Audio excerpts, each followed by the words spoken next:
سورۃ المدثر، سورہ مدثر کا تعارف۔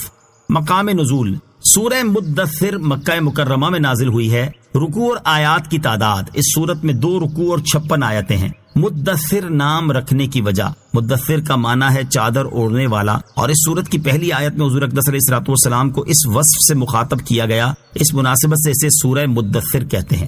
سورہ مدثر کے مضامین، اس سورت کا مرکزی مضمون یہ ہے کہ اس میں نبی کریم علیہ الصلوۃ والسلام کو دین اسلام کی تبلیغ کرنے کا حکم دیا گیا۔ مشرک سرداروں کو اللہ تعالیٰ کے عذاب سے ڈرایا گیا اور جہنم کے اوصاف بیان کیے گئے ہیں، اور اس سورت میں یہ مضامین بیان ہوئے ہیں۔ نمبر 1، اس سورت کی ابتدائی آیات میں تبلیغ دین کے حوالے سے نبی پاک علیہ الصلوۃ والسلام کی تربیت فرمائی گئی اور کافروں کی طرف سے پہنچنے والی ایذاؤں پر صبر کرنے کی تلقین کی گئی۔ نمبر 2، قیامت کے دن کی ہولناکی اور ولید بن مغیرہ مخزومی کی مذمت بیان کی گئی اور اس کے دردناک انجام کے بارے میں بتایا گیا۔ نمبر 3، جہنم کے اوصاف بیان کیے گئے اور اس کے محافظوں کی تعداد بیان کی گئی۔ نمبر 4، چاند رات اور صبح کی قسم کھا کر فرمایا کہ دوزخ بہت بڑی چیزوں میں سے ایک چیز ہے۔ نمبر 5، یہ بتایا گیا ہے کہ ہر شخص اپنے اعمال کا خود ذمہ دار ہے۔ نیز جنتیوں اور جہنمیوں کے درمیان ہونے والی گفتگو بیان کی گئی۔ نمبر 6، مشرکین کی نادانی اور بے وقوفی بیان کی گئی کہ جس طرح شیر سے خوفزدہ ہو کر گدھا بھاگتا ہے، اسی طرح یہ لوگ نبی کریم علیہ الصلوۃ والسلام کی تلاوت قرآن سن کر ان سے بھاگتے ہیں۔ نمبر 7،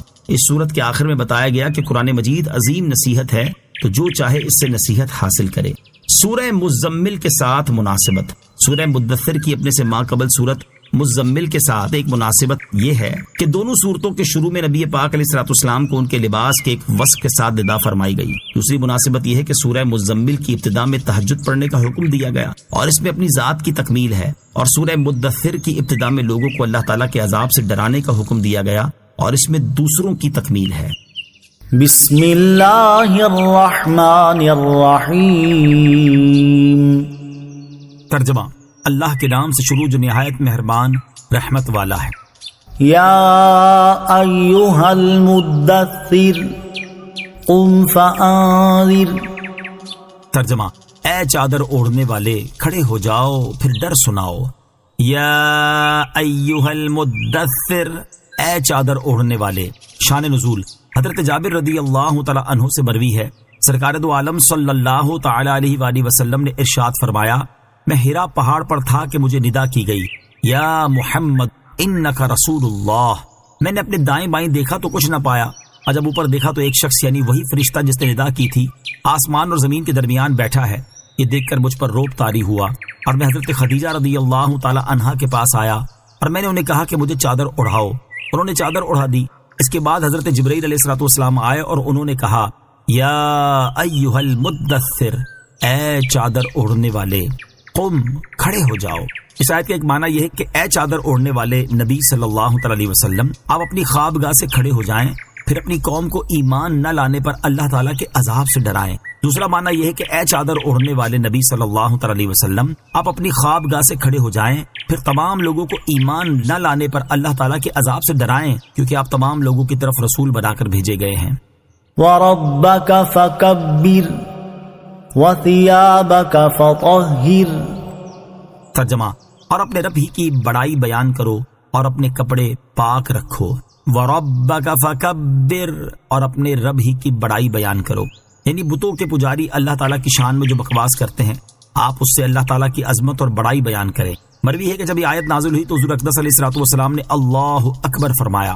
حضرت خدیجہ رضی اللہ تعالی عنہا نے بھی حضور انور علیہ الصلوۃ والسلام کی تکبیر سن کر تکبیر کہی اور خوش ہوئیں، اور انہیں یقین ہو گیا کہ وحی آئی ہے۔ وَثِيَابَكَ فَطَهِّرْ، اور اپنے کپڑے پاک رکھو۔ اس آیت کا ایک معنی یہ ہے کہ اے حبیب علیہ الصلوۃ والسلام، آپ اپنے کپڑے ہر طرح کی نجاست سے پاک رکھیں، کیونکہ نماز کے لیے طہارت ضروری ہے، اور نماز کے علاوہ اور حالتوں میں بھی کپڑے پاک رکھنا بہتر ہے۔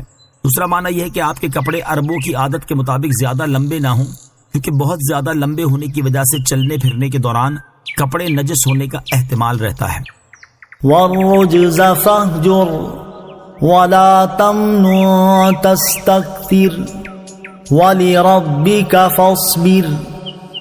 ترجمہ، اور گندگی سے دور رہو اور زیادہ لینے کی خاطر کسی پر احسان نہ کرو، اور اپنے رب کے لیے ہی صبر کرتے رہو۔ وَالرُّجْزَ فَاهْجُرْ، اور گندگی سے دور رہو۔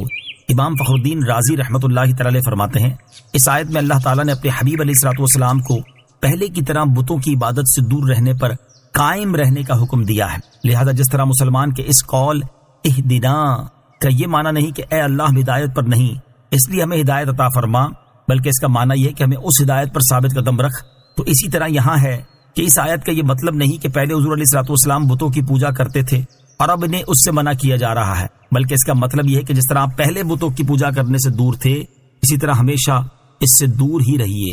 ولا تمنن تستکثر، اور زیادہ لینے کی خاطر کسی پر احسان نہ کرو، یعنی اے حبیب صلی اللہ تعالی علیہ وسلم آپ اپنا مال کسی کو اس نیت سے ہدیے کے طور پر نہ دینا کہ وہ آپ کو اس سے زیادہ دے گا۔ یاد رہے کہ دنیا میں تحفے اور نیوتے دینے کے معاملے میں دستور ہے کہ دینے والا یہ خیال کرتا ہے کہ جس کو میں نے دیا ہے وہ موقع آنے پر مجھے اس سے زیادہ دے گا۔ اس قسم کے نیوتے اور ہدیے شرعاً اگرچہ جائز ہیں، لیکن نبی کریم علیہ الصلوۃ والسلام کو اس سے منع فرمایا گیا، کیونکہ شان نبوت بہت عرفہ و اعلیٰ ہے، اور اس منصب عالی کے لائق یہی ہے کہ رسول کریم علیہ الصلوۃ والسلام جس کو جو کچھ دیں وہ محض کرم کے طور پر ہو، اور جسے دیا اس سے لینے یا نفع حاصل کرنے کی نیت نہ ہو۔ وَلِرَبِّكَ فَاصْبِرْ، اور اپنے رب کے لیے ہی صبر کرتے رہو، یعنی اے حبیب علیہ الصلوۃ والسلام آپ اپنے رب عز و جل کی رضا کے لیے اس کی اطاعت، اس کے احکامات، اس کے ممنوعات اور ان ایذاؤں پر صبر کرتے رہیں جو دین کی خاطر آپ کو کفار کی طرف سے برداشت کرنی پڑیں۔ فَإِذَا نُقِرَ فِي النَّاقُورِ فَذَلِكَ يَوْمَئِذٍ يَوْمٌ عَسِيرٌ عَلَى الْكَافِرِينَ غَيْرُ يَسِيرٌ۔ ترجمہ، پھر جب سور میں پھونکا جائے گا تو وہ دن بڑا سخت دن ہوگا، کافروں پر آسان نہیں ہوگا۔ فَإِذَا نُقِرَ فِي النَّاقُورِ، پھر جب سور میں پھونکا جائے گا۔ سید المرسلین صلی اللہ تعالی علیہ وسلم سے چند باتیں ارشاد فرمانے کے بعد یہاں سے اللہ تعالیٰ نے بدبخت کافروں کے لیے وعید بیان فرمائی ہے۔ چنانچہ اس آیت اور اس کے بعد والی دو آیات کا خلاصہ یہ ہے کہ جب دوسری بار سور میں پھونک ماری جائے گی تو وہ دن عذاب اور برے حساب کے اعتبار سے سخت دن ہوگا، اور وہ کافروں پر آسان نہیں ہوگا، کیونکہ ان سے سخت حساب لیا جائے گا، اور ان کے اعمال نامے ان کے بائیں ہاتھوں میں دیے جائیں گے، اور ان کے چہرے سیاہ ہوں گے، اور ان کے اعضاء کلام کریں گے، اور وہ محشر میں سب لوگوں کے سامنے رسوا ہوں گے۔ اس سے معلوم ہوا کہ وہ دن اللہ تعالیٰ کے فضل سے مومنین پر آسان ہوگا۔ ذرنی ومن خلقت وحیدا وجعلت له مالا ممدودا وبنین شہودا ومہدت له تمہیدا ثم يطمع ان ازید کلا انه كان لآیاتنا عنیدا سأرهقه صعودا۔ ترجمہ، اسے مجھ پر چھوڑ دو جسے میں نے اکیلا پیدا کیا اور اسے وسیع مال دیا اور سامنے حاضر رہنے والے بیٹے دیے، اور میں نے اس کے لیے نعمتوں کو خوب بچھا دیا۔ پھر وہ طمع کرتا ہے کہ میں اور زیادہ دوں، ہرگز نہیں، یقیناً وہ تو ہماری آیتوں سے دشمنی رکھتا ہے، جلد ہی میں اسے آگ کے پہاڑ صعود پر چڑھاؤں گا۔ ذرنی ومن خلقت وحیدا، اسے مجھ پر چھوڑ دو جسے میں نے اکیلا پیدا کیا۔ شان نزول، ولید بن مغیرہ مخزومی اپنی قوم میں وحید یعنی یکتا کے لقب سے مشہور تھا۔ اس کے بارے میں یہ آیت نازل ہوئی، چنانچہ اس آیت اور اس کے بعد والی 5 آیات کا خلاصہ یہ ہے کہ اے پیارے حبیب علیہ الصلوۃ والسلام آپ کی طرف سے اس سے انتقام لینے کے لیے میں کافی ہوں، جسے میں نے اس کی ماں کے پیٹ سے مال اور اولاد کے بغیر اکیلا پیدا کیا، پھر میں نے اس پر انعام کیا اور اسے کھیتیوں، کثیر مویشیوں اور تجارتوں سے وسیع مال دیا، اور اسے ایسے 10 بیٹے دیے جنہیں مالدار ہونے کی وجہ سے مال کمانے کے لیے سفر کرنے کی حاجت نہ تھی، اس لیے وہ سب باپ کے سامنے رہتے، اور میں نے اس کے لیے دنیاوی نعمتوں کو خوب بچھا دیا کہ اسے قوم میں عزت و مرتبہ بھی دیا، ریاست بھی عطا فرمائی، عیش بھی دیا اور لمبی عمر بھی عطا کی۔ پھر وہ میری ناشکری کے باوجود حرص اور ہوس کی وجہ سے یہ امید کرتا ہے کہ میں اسے مال اور اولاد اور زیادہ دوں۔ ایسا ہرگز نہیں ہوگا، اور آج کے بعد اس کے کفر کے ہوتے ہوئے اس کی نعمتوں میں اضافہ نہیں ہوگا، اور اس کی وجہ یہ ہے کہ وہ میری آیاتوں سے دشمنی رکھتا ہے اور ان کا انکار کرتا ہے۔ وَجَعَلْتُ لَهُ مَالًا مَمْدُودًا، اور اسے وسیع مال دیا۔ حضرت عبداللہ بن عباس رضی اللہ تعالیٰ عنہما فرماتے ہیں ولید بن مغیرہ کے پاس 9000 مسقال یعنی تقریباً 3375 تولے چاندی تھی، اور اس کے پاس اونٹ، گھوڑے اور مویشی اتنے زیادہ تھے کہ مکے سے لے کر طائف تک کا علاقہ بھر جاتا تھا، اور ان کے علاوہ کثیر تعداد میں بکریاں، غلام اور لونڈیاں بھی تھیں۔ حضرت مجاہد رضی اللہ تعالیٰ عنہ سے منقول ہے کہ ولید بن مغیرہ کے پاس 1,00,000 دینار موجود تھے اور طائف میں اس کا ایسا بڑا باغ تھا جو سال کے کسی وقت پھلوں سے خالی نہ ہوتا تھا۔ وَبَنِينَ شُهُودًا، اور سامنے حاضر رہنے والے بیٹے دیے۔ ولید بن مغیرہ کے 10 بیٹوں میں سے 3 مشرف با اسلام ہوئے اور ان میں سے ایک اسلامی لشکروں کے مشہور سپہ سالار اور ملک شام کے فاتح حضرت خالد بن ولید رضی اللہ تعالی عنہ ہیں۔ کلا، ہرگز نہیں۔ منقول ہے کہ اس آیت کے نزول کے بعد ولید کے مال، اولاد اور عزت و مرتبے میں کمی ہونا شروع ہو گئی، یہاں تک کہ وہ بڑی ذلت و خواری کے ساتھ ہلاک ہو گیا۔ سأرهقه صعودا، جلدی میں اسے آگ کے پہاڑ سعود پر چڑھاؤں گا۔ حضرت ابو سعید رضی اللہ تعالیٰ عنہ سے روایت ہے، نبی اکرم علیہ الصلوۃ والسلام نے ارشاد فرمایا، سعود آگ کا ایک پہاڑ ہے جس پر کافر کو 70 سال تک چڑھایا جائے گا، پھر 70 سال تک اسے اس پہاڑ سے نیچے گرایا جائے گا اور یہ سلسلہ ہمیشہ جاری رہے گا۔ انه فکر وقدر فقتل کیف قدر ثم قتل کیف قدر ثم نظر ثم عبس وبصر ثم ادبر واستكبر فقال ان هذا الا سحر يؤثر ان هذا الا قول البشر سأصليه سقر۔ ترجمہ، بے شک اس نے سوچا اور دل میں کوئی بات ٹھہرا لی تو اس پر لعنت ہو، اس نے کیسی بات ٹھہرائی، پھر اس پر لعنت ہو، اس نے کیسی بات ٹھہرائی، پھر نظر اٹھا کر دیکھا، پھر اس نے تیوری چڑھائی اور منہ بگاڑا، پھر پیٹھ پھیری اور تکبر کیا، پھر بولا یہ تو وہی جادو ہے جو منقول چلتا آ رہا ہے، یہ آدمی ہی کا کلام ہے، جلدی میں اسے دوزخ میں دھساؤں گا۔ انہو فکر وقدر، بے شک اس نے سوچا اور دل میں کوئی بات ٹھہرا لی۔ شان نزول، جب یہ آیت حامیم تنزیل الکتاب من اللہ العزیز العلیم نازل ہوئی اور سرکار دو عالم علیہ الصلوۃ والسلام نے مسجد میں نماز کے دوران اس کی تلاوت فرمائی تو ولید نے اس آیت کو سنا اور اپنی قوم کی مجلس میں آ کر اس نے کہا کہ خدا کی قسم میں نے محمد صلی اللہ تعالی علیہ وسلم سے ابھی ایک کلام سنا ہے، نہ وہ کلام آدمی کا ہے اور نہ جن کا۔ خدا کی قسم اس کلام میں عجیب شیرینی، تازگی، فوائد اور دلکشی ہے، وہ کلام سب پر غالب رہے گا۔ قریش کو اس کی ان باتوں سے بہت غم ہوا اور ان میں مشہور ہو گیا کہ ولید اپنے آبائی دین سے منحرف ہو گیا ہے۔ ابو جہل نے ولید کو سمجھانے کا ذمہ لیا اور اس کے پاس آ کر بہت غمزدہ صورت بنا کر بیٹھ گیا۔ ولید نے کہا تمہیں کیا غم ہے؟ ابو جہل نے کہا غم کیسے نہ ہو، تو بوڑھا ہو گیا ہے اور قریش تیرے خرچ کے لیے روپیہ جمع کر دیں گے، انہیں خیال ہے کہ تو نے محمد صلی اللہ تعالی علیہ وسلم کے کلام کی تعریف اس لیے کی ہے کہ تجھے ان کے دسترخوانوں کا بچا ہوا کھانا مل جائے۔ اس پر اسے بہت طیش آیا اور کہنے لگا کہ کیا قریش کو میرے مال و دولت کا حال معلوم نہیں ہے، اور کیا محمد علیہ الصلوۃ والسلام اور ان کے اصحاب نے کبھی سیر ہو کر کھانا بھی کھایا ہے جو ان کے دسترخوان پر کچھ بچے گا؟ پھر وہ ابو جہل کے ساتھ اٹھا اور قوم میں آ کر کہنے لگا تمہیں خیال ہے کہ محمد علیہ الصلوۃ والسلام مجنون ہیں؟ کیا تم نے ان میں کبھی دیوانگی کی کوئی بات دیکھی؟ سب نے کہا ہرگز نہیں۔ ولید کہنے لگا تم انہیں کاہن سمجھتے ہو، کیا تم نے انہیں کبھی کہانت کرتے دیکھا ہے؟ سب نے کہا ہرگز نہیں۔ ولید بولا تم انہیں شاعر گمان کرتے ہو، کیا تم نے کبھی انہیں شعر کہتے ہوئے پایا ہے؟ سب نے کہا ہرگز نہیں۔ ولید کہنے لگا تم انہیں کذاب کہتے ہو، کیا تمہارے تجربے میں ایسا ہے کہ کبھی انہوں نے جھوٹ بولا ہو؟ سب نے کہا ہرگز نہیں۔ اور قریش میں آپ علیہ الصلوۃ والسلام کی سچائی اور دیانت ایسی مشہور تھی کہ قریش آپ علیہ الصلوۃ والسلام کو امین کہا کرتے تھے۔ یہ سن کر قریش نے کہا ولید پھر بات کیا ہے؟ تو ولید سوچ کر بولا کہ بات یہ ہے کہ وہ جادوگر ہیں۔ تم نے دیکھا ہوگا کہ ان کی بدولت رشتہ دار سے اور باپ بیٹے سے جدا ہو جاتے ہیں، بس یہی جادوگر کا کام ہے، اور جو قرآن وہ پڑھتے ہیں وہ دل میں اثر کر جاتا ہے۔ اس کی وجہ یہ ہے کہ وہ جادو ہے۔ اس سے متعلق یہ آیات نازل ہوئیں، چنانچہ اس آیت اور اس کے بعد والی 8 آیات کا خلاصہ یہ ہے کہ ولید بن مغیرہ نے سوچا کہ وہ اس قرآن کے بارے میں کیا کہے جو اس نے نبی کریم علیہ الصلوۃ والسلام سے سنا۔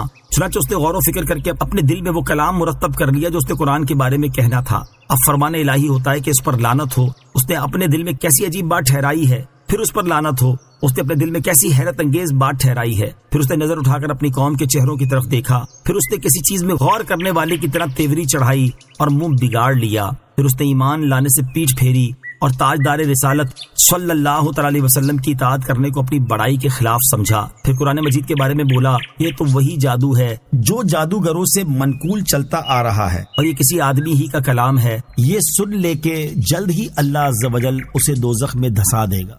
وما ادراک ما سقر لا تبقی ولا تذر لواحة للبشر عليها 19. ترجمہ، اور تمہیں کیا معلوم کہ دوزخ کیا ہے؟ نہ باقی رہنے دے گی اور نہ چھوڑے گی، آدمی کی کھال جلا دینے والی ہے، اس پر 19 داروغہ ہیں۔ وما ادراک ما سقر، اور تمہیں کیا معلوم کہ دوزخ کیا ہے؟ اس آیت اور اس کے بعد والی 3 آیات کا خلاصہ یہ ہے کہ اے مخاطب، تمہیں کیا معلوم کہ دوزخ کیا ہے؟ وہ ایسی جگہ ہے کہ عقل اس کی شدت اور سختی کا اندازہ نہیں لگا سکتی۔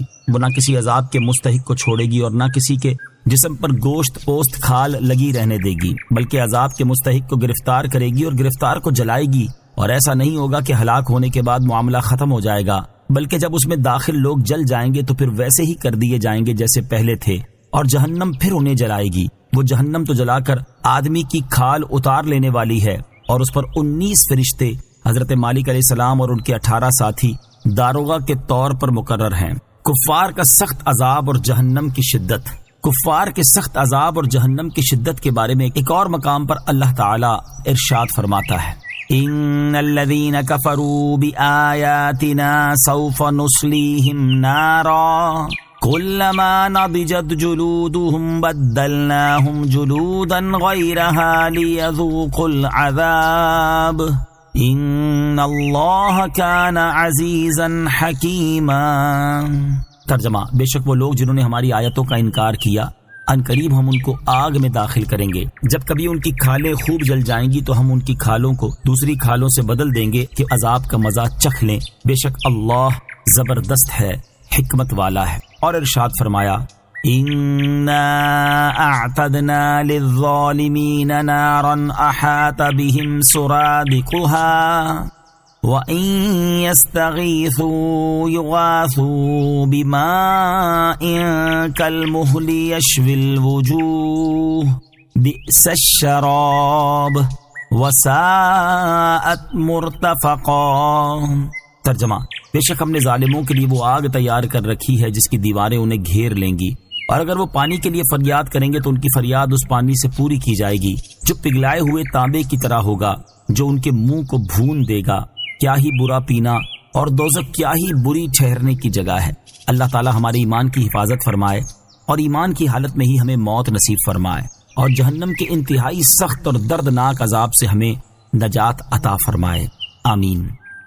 وما جعلنا أصحاب النار إلا ملائكة وما جعلنا عدتهم إلا فتنة للذين كفروا ليستيقن الذين أوتوا الكتاب ويزداد الذين آمنوا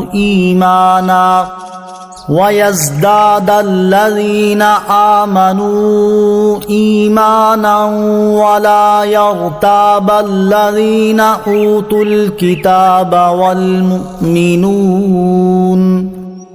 وليقول الذين في قلوبهم مرض والكافرون ماذا أراد الله بهذا مثلا كذلك يضل الله من يشاء ويهدي من يشاء وما يعلم جنود ربك إلا هو وما هي إلا ذكرى للبشر۔ ترجمہ، اور ہم نے دوزخ کے داروغے فرشتے ہی بنائے، اور ہم نے ان کی یہ گنتی کافروں کی آزمائش کے لیے ہی رکھی، اس لیے کہ کتاب والوں کو یقین ہو جائے اور ایمان والوں کا ایمان بڑھے اور اہل کتاب اور مسلمان شک نہ کریں، اور تاکہ جن کے دلوں میں مرض ہے اور وہ کافر کہیں اس عجیب و غریب بات سے اللہ کی کیا مراد ہے۔ یوں ہی اللہ گمراہ کرتا ہے جسے چاہتا ہے اور ہدایت دیتا ہے جسے چاہتا ہے، اور تمہارے رب کے لشکروں کو اس کے سوا کوئی نہیں جانتا، اور وہ جہنم تو انسان کے لیے نصیحت ہی ہے۔ وما جعلنا اصحاب النار الا ملائکہ، اور ہم نے دوزخ کے داروغے فرشتے ہی بنائے۔ شان نزول، حضرت عبداللہ بن عباس رضی اللہ تعالی عنہما فرماتے ہیں، جب یہ آیت نازل ہوئی جس میں دوزخ پر مقرر فرشتوں کی تعداد 19 بتائی گئی تو ابو جہل نے قریش سے کہا، تمہاری ماں تم پر روئے، محمد مصطفیٰ صلی اللہ تعالی علیہ وسلم نے خبر دی ہے کہ دوزخ کے داروغہ 19 ہیں، اور تم انتہائی بہادر اور تعداد میں کثیر لوگ ہو، کیا تم میں سے 10 مرد دوزخ کے ایک داروغے کو نہیں پکڑ سکتے؟ ابو الاشد بن اسید نے کہا، میں اکیلا ان میں سے 17 کو کافی ہوں گا، 10 اپنی پیٹھ پر رکھ لوں گا اور 7 اپنے پیٹ پر، باقی 2 کو تم سنبھال لینا۔ اس پر یہ آیت نازل ہوئی اور اس کا خلاصہ یہ ہے کہ اللہ تعالیٰ نے دوزخ کے داروغے انسانوں میں مرد نہیں بنائے جن پر کفار غالب آ جائیں گے، بلکہ اللہ تعالیٰ نے دوزخ کے داروغے فرشتے ہی بنائے ہیں، لہٰذا ان میں ایسا کون ہے جو فرشتوں پر غالب آ سکے؟ اور اللہ تعالیٰ نے ان فرشتوں کی یہ قلیل تعداد کافروں کی اس آزمائش کے لیے ہی رکھی ہے کہ وہ اللہ تعالیٰ کی حکمت پر اعتماد نہ کر کے اس تعداد میں کلام کریں اور کہیں کہ 19 کیوں ہوئے۔ نیز یہ تعداد بیان کرنے میں 4 باتیں اور مقصود ہیں۔ نمبر 1، تورات اور انجیل میں لکھا ہوا تھا دوزخ کے داروغے 19 ہیں، قرآن پاک میں بھی ان کی تعداد بیان کر دی گئی تاکہ یہ تعداد اپنی کتابوں کے موافق دیکھ کر یہودیوں کو حضور اقدس علیہ الصلوۃ والسلام کی صداقت کا یقین حاصل ہو۔ نمبر 2، اہل کتاب میں سے جو لوگ ایمان لائے ہیں ان کا رسول کریم علیہ الصلوۃ والسلام کے ساتھ اعتقاد اور زیادہ ہو جائے، اور وہ یہ بات جان لے کہ حضور انور علیہ الصلوۃ والسلام جو کچھ فرماتے ہیں وہ اللہ تعالیٰ کی وحی ہے اور اسی لیے وہ سابقہ کتابوں سے مطابقت رکھتی ہے۔ نمبر 3، اہل کتاب اور مسلمان اس گنتی میں شک نہ کریں۔ نمبر 4، جن کے دلوں میں منافقت کا مرض ہے وہ اور کافر کہیں اس عجیب و غریب بات سے اللہ تعالیٰ کی کیا مراد ہے، اور جس طرح اللہ تعالیٰ نے اسے گمراہ کیا جس نے اس تعداد کا انکار کیا اور اسے ہدایت دی جس نے اس تعداد کی تصدیق کی، اسی طرح اللہ تعالیٰ جسے چاہتا ہے گمراہ کرتا ہے اور جسے چاہتا ہے ہدایت دیتا ہے، اور تمہارے رب عز و جل کے لشکروں کو اس کے سوا کوئی نہیں جانتا، اور وہ یعنی جہنم اور اس کی صفت یا قرآن کی آیات تو انسان کے لیے نصیحت ہی ہے۔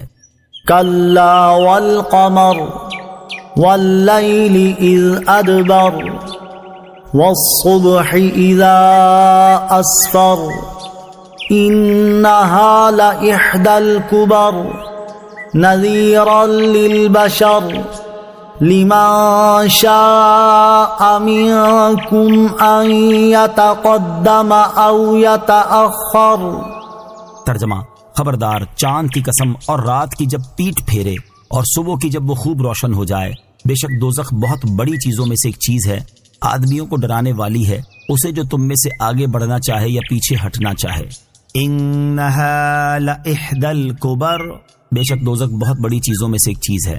اس سے پہلے اللہ تعالیٰ نے چاند، رات اور صبح کی قسم ارشاد فرمائی کیونکہ ان میں اللہ تعالیٰ کی قدرت کے عجائبات ظاہر ہیں۔ اس کے بعد اس آیت اور اس کے بعد والی 2 آیات میں ارشاد فرمایا کہ بے شک دوزخ حضرت آدم علیہ الصلوۃ والسلام کے زمانے سے لے کر قیامت تک کے تمام گناہگار جنوں اور انسانوں کو عذاب دینے پر اللہ تعالیٰ کے قادر ہونے پر دلالت کرنے والی بہت بڑی چیزوں میں سے ایک چیز ہے، اور یہ دوزخ آدمیوں میں سے اس کو ڈرانے والی ہے جو تم میں سے ایمان لا کر بھلائی کی طرف یا جنت کی طرف آگے بڑھنا چاہے یا کفر اختیار کر کے جنت سے پیچھے ہٹنا چاہے اور جہنم کے عذاب میں گرفتار ہونا چاہے۔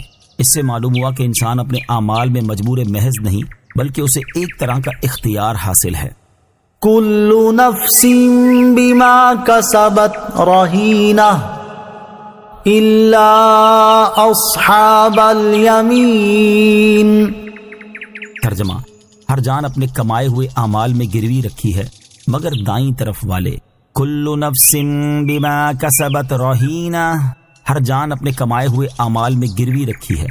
اس آیت اور اس کے بعد والی آیت کا خلاصہ یہ ہے کہ جنوں اور انسانوں میں سے ہر جان اپنے کیے ہوئے اعمال کی وجہ سے ایسے قید ہے جیسے وہ چیز جسے گروی رکھا ہوا ہے۔ البتہ کافر دائمی طور پر اور ایمان والے عارضی طور پر قید ہیں، کیونکہ کافر جہنم کے عذاب سے کبھی نجات نہ پائیں گے، جبکہ بعض ایمان والے شروع سے ہی جہنم سے نجات پا کر جنت میں چلے جائیں گے، اور بعض اپنے گناہوں کی سزا پانے کے بعد جنت میں داخل ہوں گے۔ اس طرح ایمان والے سب کے سب نجات پا جائیں گے۔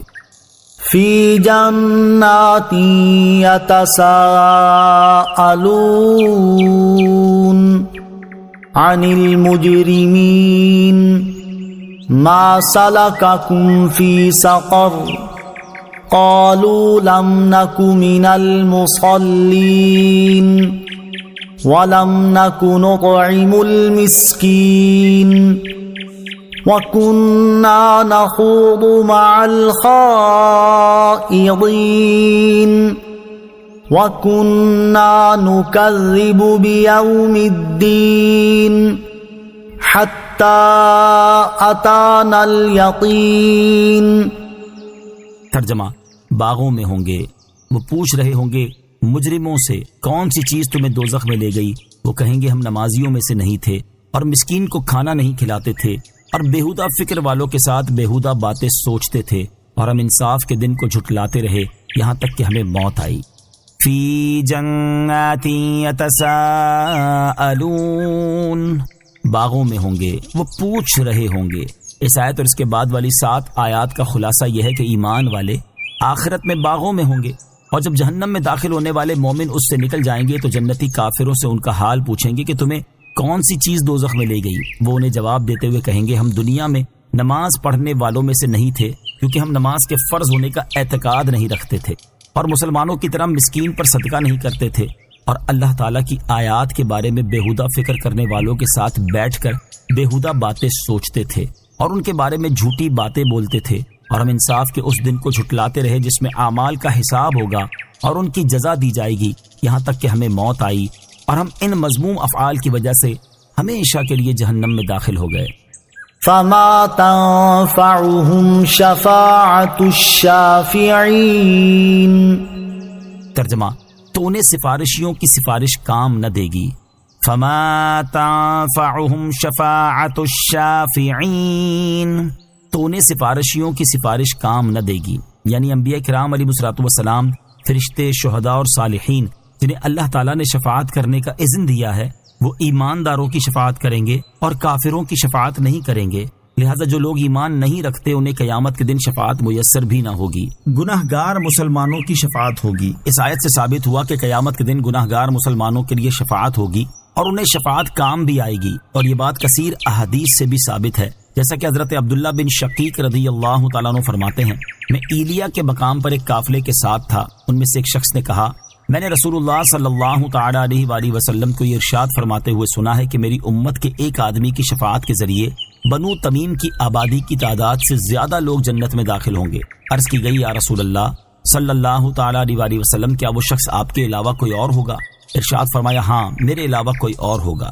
اور حضرت حارث بن قیس رضی اللہ تعالیٰ عنہ سے مروی ہے، نبی کریم علیہ الصلوۃ والسلام نے ارشاد فرمایا میری امت کے بعض لوگ ایسے ہوں گے جن کی شفاعت کے ذریعے قبیلہ مضر کے لوگوں سے زیادہ لوگ بخشے جائیں گے۔ فما لهم عن التذکرة معرضین كأنهم حمر مستنفرة فرت من قسورة۔ ترجمہ، تو انہیں کیا ہوا نصیحت سے منہ پھیرے ہوئے ہیں، گویا وہ بھڑکے ہوئے گدھے ہوں جو شیر سے بھاگے ہوں۔ فما لہم، تو انہیں کیا ہوا؟ اس آیت اور اس کے بعد والی 2 آیات کا خلاصہ یہ ہے کہ مشرکین نادانی اور بے وقوفی میں گدھے کی طرح ہیں، کہ جس طرح شیر کو دیکھ کر خوفزدہ ہو کر گدھا بھاگتا ہے، اسی طرح یہ لوگ نبی کریم علیہ الصلوۃ والسلام کی تلاوت قرآن سن کر ان سے بھاگتے ہیں اور قرآن کی نصیحتوں سے اعراض کرتے ہیں۔ بل يريد كل امرئ منهم ان يؤتى صحفا منشرة كلا بل لا يخافون الآخرة۔ ترجمہ، بلکہ ان میں سے ہر شخص چاہتا ہے کہ اسے کھلے صحیفے ہاتھ میں دے دیے جائیں، ہرگز نہیں بلکہ وہ آخرت سے ڈرتے نہیں۔ بل يريد كل امرئ منهم، بلکہ ان میں سے ہر شخص چاہتا ہے۔ کفار قریش نے نبی کریم علیہ الصلوۃ والسلام سے کہا تھا کہ ہم اس وقت تک ہرگز آپ کی پیروی نہیں کریں گے جب تک ہم میں ہر ایک کے پاس اللہ تعالیٰ کی طرف سے ایک ایک کتاب نہ آئے جس میں لکھا ہوا ہو کہ یہ اللہ تعالیٰ کی کتاب ہے اور فلاں بن فلاں کے نام ہے۔ ہم اس میں تمہیں رسول اللہ صلی اللہ تعالیٰ علیہ وآلہ وسلم کی پیروی کرنے کا حکم دیتے ہیں۔ اس پر اللہ تعالیٰ نے اس آیت اور اس کے بعد والی آیت میں ارشاد فرمایا کہ یہ نصیحت انہیں کافی نہیں اور نہ ہی وہ راضی ہوں گے، بلکہ ان میں سے ہر شخص یہ چاہتا ہے کہ اسے اس کے نام پر نازل کیے ہوئے کھلے صحیفے ہاتھ میں دے دیے جائیں۔ ایسا ہرگز نہیں ہوگا کہ صحیفے ان کے ہاتھ میں دے دیے جائیں، بلکہ وہ لوگ آخرت سے ڈرتے نہیں، کیونکہ اگر انہیں آخرت کا خوف ہوتا تو دلائل قائم ہونے اور معجزات ظاہر ہونے کے بعد اس قسم کی سرکشی والی ہیلا بازیاں نہ کرتے۔ کلا انہ تذکرہ فمن شاء ذکرہ وما يذكرون إلا أن يشاء الله هو أهل التقوى وأهل المغفرة۔ ترجمہ، سن لو، بے شک وہ نصیحت ہے تو جو چاہے اس سے نصیحت حاصل کرے، اور وہ اللہ کے چاہنے سے ہی نصیحت حاصل کر سکتے ہیں، وہی لائق ہے کہ اس سے ڈرا جائے اور مغفرت فرمانے والا ہے۔ کلا، سن لو. اس آیت اور اس کے بعد والی 2 آیات کا خلاصہ یہ ہے کہ اے لوگو سن لو، بے شک وہ قرآن شریف عظیم نصیحت ہے، تو جو چاہے اس سے نصیحت حاصل کرے، کیونکہ اس کا فائدہ اسے ہی ہوگا، اور وہ اللہ تعالیٰ کے چاہنے سے ہی نصیحت حاصل کر سکتے ہیں. وہی اللہ اس لائق ہے کہ اس کے بندے اس سے ڈریں اور اس کے عذاب سے خوف زدہ ہوں، اس پر ایمان لائیں اور اس کی اطاعت کریں، اور وہی بندوں کے سابقہ کفر اور گناہوں کی مغفرت فرمانے والا ہے. اللہ تعالیٰ سے ڈرنے کی فضیلت حضرت انس بن مالک رضی اللہ تعالی عنہ سے روایت ہے، رسول کریم صلی اللہ تعالی علیہ وآلہ وسلم نے اس آیت هو اہل التقوی و اہل المغفرہ کے بارے میں ارشاد فرمایا، اللہ تعالیٰ فرماتا ہے میں اس لائق ہوں کہ مجھ سے ڈرا جائے، لہذا جو مجھ سے ڈرا اور اس نے میرے ساتھ کوئی دوسرا خدا نہ بنایا تو میں اس بات کا اہل ہوں کہ اسے بخش دوں. آمنت باللہ صدق اللہ العظیم.